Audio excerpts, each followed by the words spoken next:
নমস্কার বন্ধুরা, অনুভার রান্নাঘরে আরও একটি নতুন পর্বে সবাইকে স্বাগত জানাচ্ছি। বন্ধুরা, আজকে আমি কোনো রকম গ্যাস জ্বালানোর ঝামেলা ছাড়াই মাত্র 5 মিনিটে তৈরি করে দেখাবো এই প্রচণ্ড গরমে সম্পূর্ণ এনার্জিতে ভরপুর একটা এনার্জি লাড্ডু রেসিপি। আর সেই জন্য দেখুন বন্ধুরা, এখানে আমি নিয়েছি মিডিয়াম একটা বাটি মাপ করে 1 বাটি ছোলা বুট ভাজা। বন্ধুরা, এই ছোলা বুটের ভিতরে কিন্তু আছে প্রচুর পরিমাণে প্রোটিন, আয়রন, ফাইবার, এমনকি এটা কিন্তু সুগারের পেশেন্টের জন্য ভীষণ উপকারী। তাছাড়া বাচ্চাদের ব্রেনের জন্যও কিন্তু ভীষণ উপকারী।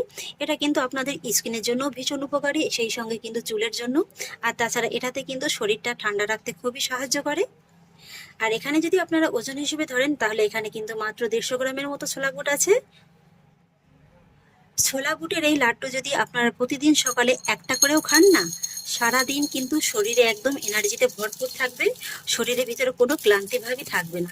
এই প্রচণ্ড গরমে কিন্তু আমাদের একটাই সমস্যা হয়, অতিরিক্ত ঘাম ঝরে কিন্তু শরীরটা একদম দুর্বল হয়ে যায়, শরীরে এনার্জি একদম নষ্ট হয়ে যায়।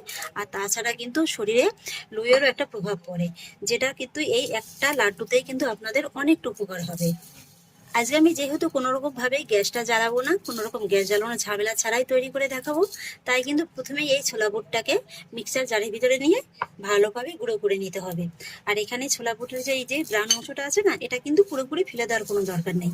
আমি হালকাভাবে একটু ঝেড়ে কিছুটা ফেলে দিয়েছি আর কিছুটার মতো কিন্তু রেখে দিয়েছি। এবার ফাইনালি এই ছোলা ভাজাটাকে আমি ফাইন গুঁড়ো করে নেব। ফাইনালি দেখুন, ছোলা ভাজাটাকে কিন্তু আমি খুব সুন্দরভাবে একেবারে ফাইন গুঁড়ো করে নিয়েছি। একটা বোলের ভিতরে ঢেলে নেব। আর এখানেই কিন্তু বন্ধুরা তৈরি হয়ে গেল ছোলার ছাতু। এই ছোলার ছাতু কিন্তু আমাদের শরীরের জন্য ভীষণ উপকারী। এই গরমে কিন্তু আপনারা লেবু আর বিট নুন দিয়ে ছোলার ছাতু শরবত করে খেতে পারেন, যেটা শরীরের জন্য কিন্তু ভীষণ এনার্জিদায়ক একটা শরবত।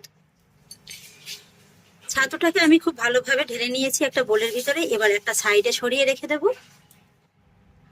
আর এবার দেখুন বন্ধুরা, আজকের এই লাড্ডুটি বানানোর জন্য এখানে আমি নিয়েছি 8 থেকে 10টির মতো খেজুর। খেজুরের ভিতরে দানাটাকে আমি ফেলে দিয়ে কিন্তু এইভাবে একটু টুকরো টুকরো করে কেটে নিয়েছি। খেজুরের ভিতরে যেহেতু ন্যাচারাল সুগারটা থাকে, তাই কিন্তু এটা সুগারের রোগীদের জন্য কোনো ক্ষতি নেই। এটা কিন্তু সুগারের রোগীরাও অবশ্যই খেতে পারেন। আর এটা কিন্তু আমরা সকলেই জানি স্বাস্থ্যের জন্য ভীষণ উপকারী। এবারে আমি খেজুরটাকেও কিন্তু মিক্সার জারের ভিতরে নিয়ে নেব। আর সেই সঙ্গে নিয়ে নেব 8 থেকে 10টির মতো আমন্ড বাদাম। এখানে বাদামগুলোকে কিন্তু আমি 5 থেকে 6 ঘন্টার মতো জলে ভিজিয়ে রেখেছিলাম, আর তারপরে কিন্তু খোসাটাকে ছাড়িয়ে নিয়েছি। এই আমন্ড বাদাম কিন্তু আমাদের শরীরের জন্য ভীষণ উপকারী। এটা যেমন স্কিনের জন্য ভীষণ উপকারী, আর তাছাড়া হেলথের জন্যও কিন্তু এটা ভীষণভাবে উপকারী। আর এটাতে কিন্তু আপনাদের নিউট্রিশনটাও খুব ভালোভাবে কন্ট্রোলে থাকবে। আর সেই সঙ্গে দেখুন নিয়ে নেব 8 থেকে 10টির মতো আমন্ড বাদাম। এখানে আমি বাদামগুলোকে 5 থেকে 6 ঘন্টার মতো জলে ভিজিয়ে রেখেছিলাম, তারপরে কিন্তু খোসাটাকে ছাড়িয়ে নিয়েছি। বন্ধুরা, এখানে এই বাদামে কিন্তু প্রচুর পরিমাণে প্রোটিন থাকে, আর এটা কিন্তু চুলের জন্য ভীষণ উপকারী, সেই সঙ্গে স্কিনের জন্যও কিন্তু ভীষণ উপকারী। আর তারই সঙ্গে নিয়ে নেব 2 টেবিল চামচের মতো চারমগজ। চারমগজও কিন্তু আমাদের শরীরের জন্য ভীষণ উপকারী। এটা গরমে কিন্তু শরীরকে ঠান্ডা রাখতে খুবই সাহায্য করে। এবার নিয়ে নেব 1 টেবিল চামচের মতো মৌরি। মৌরি কিন্তু আমাদের শরীরে যে হিটটা আছে সেটা কিন্তু কমাতে সাহায্য করে, মোটামুটি শরীরের তাপমাত্রাটা কিন্তু কমাতে সাহায্য করে, সেই সঙ্গে কন্ট্রোলেও রাখতে সাহায্য করে। তবে এই মৌরিটা যদি আপনারা অপছন্দ করেন, স্কিপ করে যেতে পারেন। আর এবার একই সঙ্গে দিয়ে দেবো 4টির মতো ছোট এলাচ, সুন্দর একটা ফ্লেভারের জন্য। এবার কিন্তু এই সমস্ত উপকরণগুলোকেও আবার একটু ভালোভাবে পেস্ট করে নিতে হবে। এই তো বন্ধুরা দেখুন, বাদাম এবং অন্যান্য সমস্ত উপকরণগুলোকে কিন্তু আমি খুব ভালোভাবে একটু পেস্ট করে নিয়েছি। এবার আমি এই খেজুর আর বাদাম বাটাটাকে কিন্তু এই যে ছাতুর ভিতরে দিয়ে দেবো। আর তারপরে দেখুন নিয়েছি হাফ কাপের মতো ডেসিকেটেড কোকোনাট। এখানে কিন্তু বন্ধুরা নারকেল আমাদের হজম শক্তি বাড়াতে সাহায্য করে, আর তাছাড়া কিন্তু এটা স্কিনের জন্য ভীষণ উপকারী, আর বাচ্চাদের স্বাস্থ্যের জন্যও কিন্তু ভীষণ উপকারী। আর তারপরে দেখুন সর্বশেষে নিয়ে নেব 1 টেবিল চামচের মতো পোস্ত দানা। পোস্ত দানাতে কিন্তু বন্ধুরা প্রচুর পরিমাণে ফাইবার আছে, আর তাছাড়া এটাতে কিন্তু শরীরের ভিতরে যে গরম তাপমাত্রাটা আছে সেটা কিন্তু কমাতে সাহায্য করে। এবার ফাইনালি সমস্ত উপকরণগুলোকে আমি খুব ভালোভাবে মেখে নেব। এখানে আমি আজকের লাড্ডুটা খেজুর দিয়ে করছি, আপনারা চাইলে কিন্তু চিনি দিয়েও করে নিতে পারেন, আবার মিষ্টিটা গুঁড়ো করেও করে নিতে পারেন, এমনকি কিন্তু আখের গুড় দিয়েও করে নিতে পারেন। যার যেভাবে খেতে ভালো লাগে সেইভাবেই কিন্তু করে নিতে পারেন। তবে চিনি কিংবা গুড় ছাড়া এইভাবে খেজুর দিয়ে করলে কি হবে জানেন তো? এটা কিন্তু সুগারের পেশেন্টরা অনায়াসে খেতে পারবেন। ছাতুটাকে মাখতে মাখতে দেখুন কত সুন্দর একটা লাড্ডুর পাক চলে এসেছে। তবে এক্ষেত্রে আমি আপনাদের একটা কথা বলে রাখি, যদি মনে হয় যে আপনাদের কাছে এই যে এটা একটু বেশি শুকনো শুকনো মনে হচ্ছে, সেক্ষেত্রে কিন্তু আপনারা সামান্য একটু দুধ ইউজ করতে পারেন। দুধটাকে জাল করে ঠান্ডা করে নিয়ে, আর তাছাড়া কিন্তু একটু গলানো ঘিও ইউজ করতে পারেন, তাহলে কিন্তু টেক্সচারটা একদম পারফেক্টভাবে আসবে। তবে আমার কিন্তু কোনো কিছু ব্যবহার করতে হয়নি। এই যে দেখুন লাড্ডুর পাকটা একদম কত সুন্দরভাবে তৈরি হয়ে গেছে। এবার কিন্তু আমি এক এক করে সমস্ত লাড্ডুগুলোকে গড়ে নেব। এই যে বন্ধুরা দেখুন ছাতুটাকে মাখতে মাখতে কিন্তু আমি খুব সুন্দর করে মেখে নিয়েছি, আর এইভাবে দেখুন কত সহজে একটা লাড্ডুর শেপ চলে আসলো। এই যে দেখুন।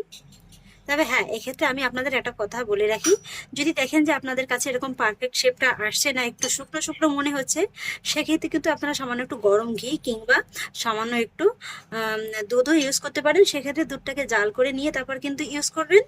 তবে আমার কিন্তু কোনো কিছুই ইউজ করতে হয়নি, এমনিতেই কিন্তু পারফেক্ট ভাবে এই শেপটা চলে এসেছে। এই যে দেখুন, আপনাদের একবার দেখিয়ে দিচ্ছি যে শেপটা কত সুন্দরভাবে চলে এসেছে। কত সুন্দরভাবে দেখুন লাড্ডুটা তৈরি করা হয়ে যাচ্ছে। দেখে নিশ্চয়ই বুঝতে পারছেন যে মাখাটা একদম পারফেক্ট ভাবে তৈরি হয়েছে। এবার কিন্তু আমি একা করে সমস্ত লাড্ডুগুলোর শেপটা দিয়ে নেব। তবে লাড্ডুগুলো দেখতে ভালো লাগার জন্য কিন্তু আপনারা এর ভিতরে সামান্য একটু চারমগজও ব্যবহার করতে পারেন, এতে করে লাড্ডুগুলো দেখতে ভালো লাগবে। এবার এক এক করে আমি লাড্ডুগুলোকে সব তৈরি করে নেব। এই যে বন্ধুরা দেখুন আমার একটা লাড্ডু কিন্তু তৈরি করা হয়ে গেল, আর এইভাবেই সব কটা লাড্ডু কিন্তু আমি তৈরি করে নেব।